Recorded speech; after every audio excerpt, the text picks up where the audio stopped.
2 दिवसापूर्वी पहलगाम येथे झालेल्या दहशतवादी हल्ल्यामध्ये गुजरातचे शैलेशभाई कंथिया हे त्या हल्ल्याचे बळी पडले, त्यांचा मृत्यू झाला।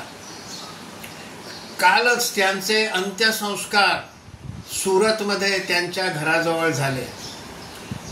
त्यांच्या घरच्यांना सांत्वन देण्यासाठी गुजरातहून निवडून येणारे केंद्रीय मंत्री CR पाटील त्या अंत्ययात्रेच्या तिथे पोहोचले।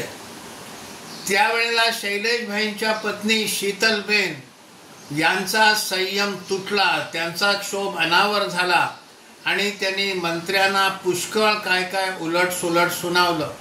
स्वाभाविक आहे, त्या महिलेनं आपला पती गमावलाय, पण मंत्री महोदयांनी तोंडातनं एक अवाक्षरही न काढता त्या महिलेचं सगळं म्हणणं शांतपणे ऐकून घेतलं, कुठलाही प्रतिवाद केला नाही।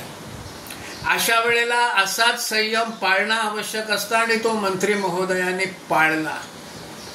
अशी ती क्लिपिंग फिरतीये।